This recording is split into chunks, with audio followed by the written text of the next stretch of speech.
Okay, so I once seen someone, a woman prophesy over another woman that that God was calling her to the nations to do, and basically that God's going to use her to do mighty things. And there was criticism in the comment sections about people saying that how it was obviously fake because, well, God's calling all these people to do grandiose things. God's calling all these people to do such great things. That's how you know it's fake. Like, what? That don't make any sense. For one thing, those people who are criticizing that, they are satisfied with doing mediocre things for God. They are satisfied with doing the bare minimum for God. They are satisfied with doing as little for God as possible. Oh, and if God's using you for doing mighty things, then that'll puff you up and inflate your pride, and that's a sin. And no, it's about God's glory. Okay? The woman in question who was being prophesied over, she was most likely willing to go. She was willing to go and do all those things. Possibly because God had put it on her heart.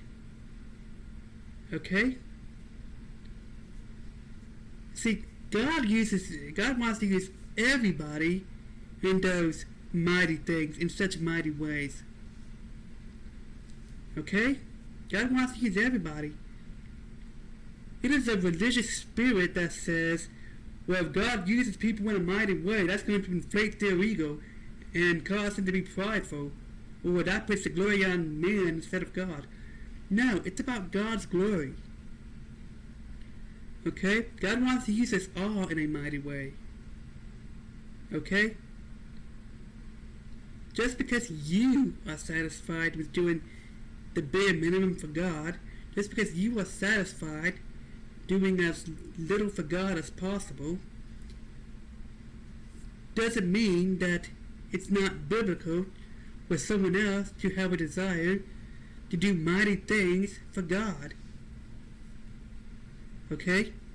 For the glory of God. It's about the glory of God. And even if some people have selfish desires, that doesn't mean that other people can't have the pure desires, the right desires. Okay? It's about God's glory. So who's getting the glory? Whose glory is this for? Who's going to get glorified? The key to discernment is watching who's getting glorified, who's going to get the glory. Okay? If it's about God's glory, it's of God. Okay? But you cannot properly discern when you are biased against the person that's prophesying over other people that they are going to be used of God to do mighty things. Okay, you cannot use proper discernment if you have a bias against that person, because in your eyes, everything that person says and does is automatically labeled false, and that is unbiblical. That is a religious spirit. Okay, and when I say religious spirit, I'm talking about the traditions of man. Religious traditions of man. Religion is about what you have to do for God. Christianity is about what God has done for you. Religion is about rules and regulations that are unbiblical, that put you in bondage. Christianity sets you free from rules and regulation and all that stuff. Okay? So, yeah. So these people are saying that it's unbiblical based on their own personal opinion, based on their own bias, based on their own preference. Okay? Using unbiblical standards. You have to use biblical standards to discern. You cannot discern based on your own preference. Okay?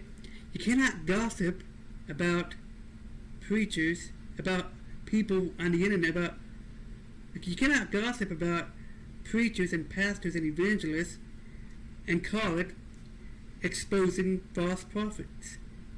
That's not what you're doing. You're gossiping. It don't matter if they actually are false. You're spreading gossip. You know the difference between exposing and gossiping. Okay?